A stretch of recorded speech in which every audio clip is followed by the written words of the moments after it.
There's a common expression that says buy nice or buy twice, and for the most part, I do agree with that sentiment. I've also heard people say, I'm too broke to buy cheap crap. It's like a different version of the same thing. To be fair, I don't think this saying necessarily equates to always buying the quote unquote more expensive option. Like the idea of cheap, I don't think has to translate directly to cost. That being said, there are so many purchases that I feel like you will regret pretty much always. A very recent one for me, I bought this top. Okay, it's cute.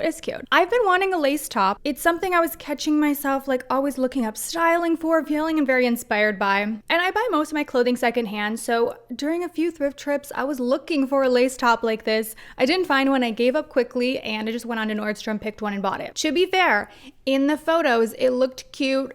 I thought I was going to like it. I didn't see it in person, and then when it arrived, I was like, okay, I'm probably gonna regret this. The top was about $30. The material is not great. It's 95% polyester, 5% spandex. I haven't even had it very long. It is full of snags. There are threads coming out. It's like stretching out. Every wash, even hand washing it, it looks terrible afterwards. And I have it, so I've worn it and I'll continue to wear it until it falls apart. But I actually think that day is probably sooner than later. And that's the very first example on my list. Clothing, home decor, any of the above, anything poorly constructed. A beauty example for me is the Refi lip liner, which unfortunately I really like the formula, but upon receiving this, it was already broken. And had I looked at any reviews from when this product first came out, I probably would have known that and could have avoided purchasing it. You let me know if you've tried that lip liner. Unfortunately, the formula is great, but it fell out of the tube basically immediately. And this is what I mean when I'm saying it's not always about spending more, it's about buying a better made product. Because I recently tried the lip liners from Versed, which are very similar, but in much better packaging for half of the price. Or a big one with furniture, a huge mistake I feel like I have made and I have had to learn my lesson is particle board furniture.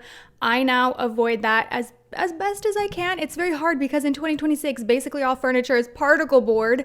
But if you have ever tried to move with particle board furniture, it's not really possible. It's not designed to move. It's essentially designed to be thrown away. So you spend so much money on furniture, and yes, maybe these are the quote unquote slightly cheaper furniture options, but they end up costing you so much more in the long run because they don't last that long. They fall apart quickly. I have even made this mistake trying to buy like secondhand particle board furniture before. So the like entertainment system in my living room, bought secondhand. And to be fair, when I went to this girl's apartment and I'm looking at it, it was in fine condition in her living room. Like it wasn't really falling apart. However, the process to get it out of this apartment, down the steps, into an Uber, into my apartment, by that point, it was falling apart. Like the legs are suddenly all wiggly. Furniture is a great example of this phenomenon where buying the cheaper product is usually going to cost you more in the long run.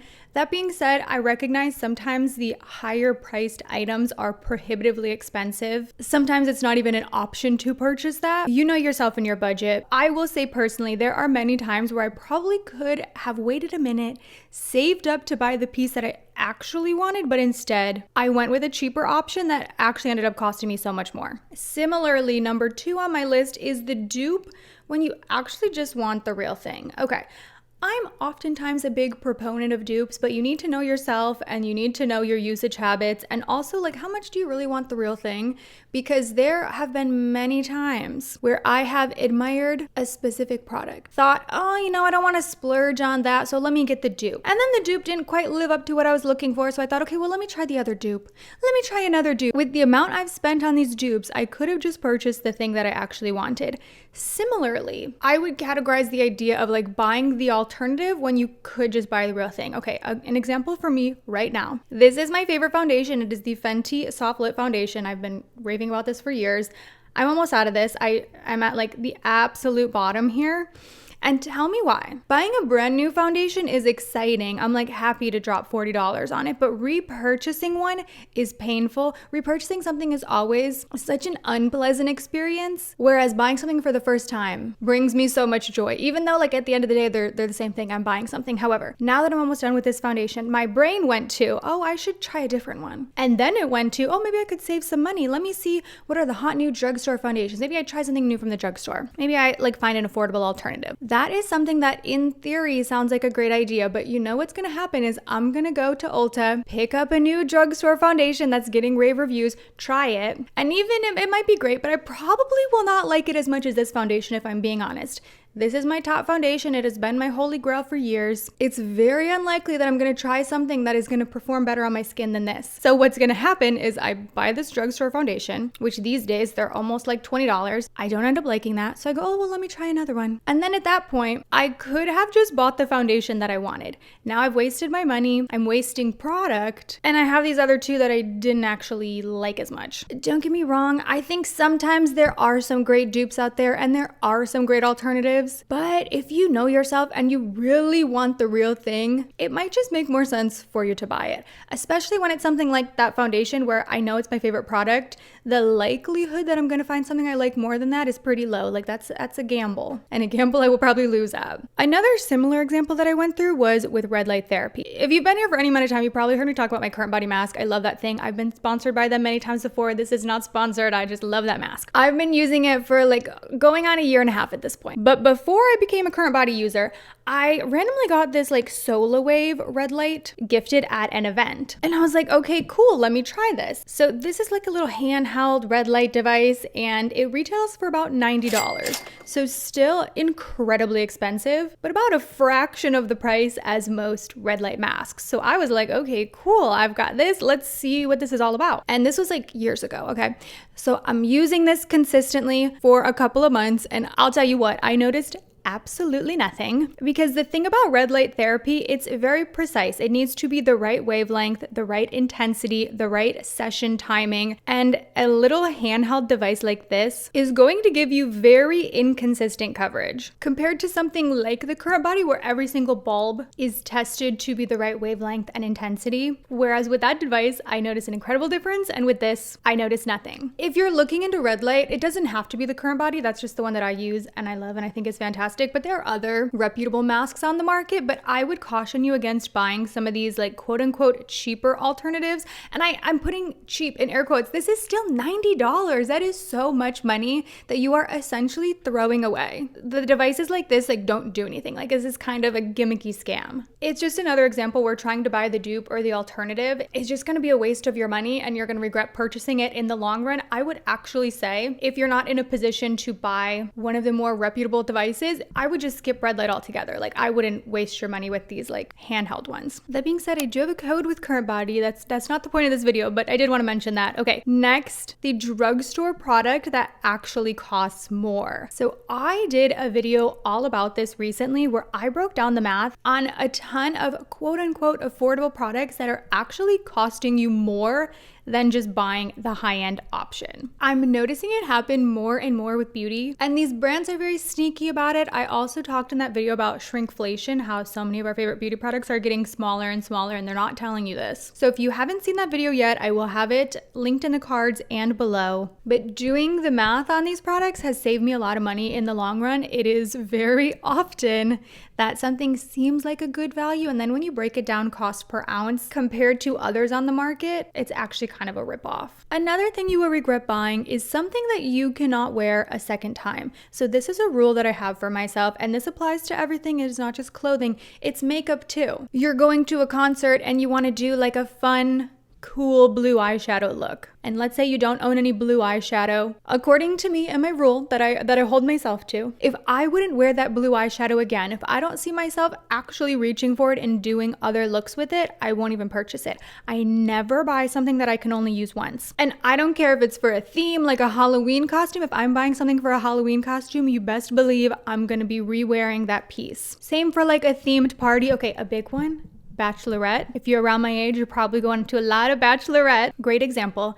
My best friend got married like a year and a half ago. One of the themed nights was sequins. I didn't own any sequins, which is actually surprising. Seems like something that would be up my alley, but I didn't really own anything sequin for the night. So I'm shopping, trying to find sparkles, and I found so many sequin pieces in the thrift store, but I kept turning them down because I'm like, yeah, I could wear that piece to that themed night, but it's not something I would wear again. And I held out until I found a little sequin sequin skirt that was more my taste that I would be able to wear again. This is my little pink sequin mini skirt. I wouldn't say I'm wearing it all the time, but it was something I knew I would wear again. It wasn't just going to be wasted at her bachelorette party. And here's the thing. Like I said, I thrifted this and it was dollar day at the thrift store. I got this for $1 and still I would not have purchased it even at $1 if it was something I could not wear again. That is my rule. Alternatively, maybe I could have found a fun sequin piece from one of my friends to borrow, but everything that I purchase, I ask myself, would I re-wear this? And you can obviously make up your own rules for yourself. Like, that's just what works and makes sense for me. But your rule could be, I need to have 5 occasions thought of in my head that I will wear this item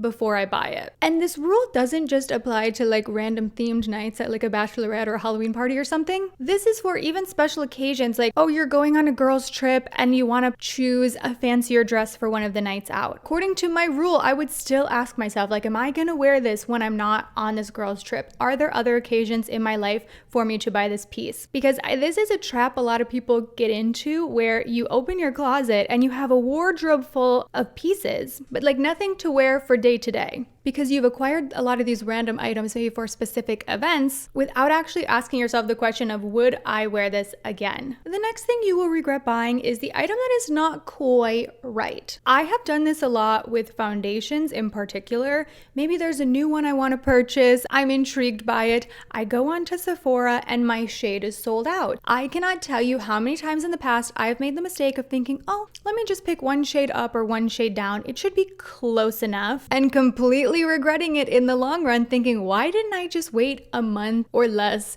until my actual shade was back in stock? Why was I so urgent about buying this foundation that isn't even my shade? It's something I say out loud and it sounds obvious, but it's a mindset I hear so often. I've watched so many beauty videos where creators like myself have said the same thing of like, oh, they didn't have my shade in stock, so I got this one. Why are we doing that? Similar to clothes, if they don't have your size in the store, choosing the size that doesn't fit you is something you will probably regret. Also, buying things to get tailored. Now, this is going to depend on you, how well you know yourself. If you actually have the follow through to get it tailored, maybe ignore this one, but I've done this as well. Purchase something, especially at the thrift store, that doesn't fit me and thought, that's okay, I'm going to go get it tailored and then it will fit. And guess what? I never get that item tailored and it sits in my closet. I never wear it. I actually have a dress from when I was in high school, which was a long, long time ago, that I bought, like I thrifted to be my prom dress. It's at my mom's house. Otherwise, I would show you a photo, but maybe I can find a similar looking picture online so we can all visualize here. But I bought this dress at the thrift store because I loved the dress. I thought it was gorgeous, but it was not my size at all. It was probably like 8 sizes too big for me, but I had to have it and I told myself, no worries, I'm just gonna go get it tailored. Well, guess what? It has been like 15 years. It is in the back of a closet somewhere at my mom's house. I never got that dress tailored. You know, it's so funny though, as I'm thinking about this, I'm about to go visit my mom. I'm like, maybe I should go pick the dress up and actually go get it tailored. But again, I'm lying to myself. I'm not gonna do that. If you liked this video, you would probably love the video I recently posted about things I'm not buying this spring. So I will have that linked right here. Thank you so much for watching and I will go ahead and see you in my next one. Bye.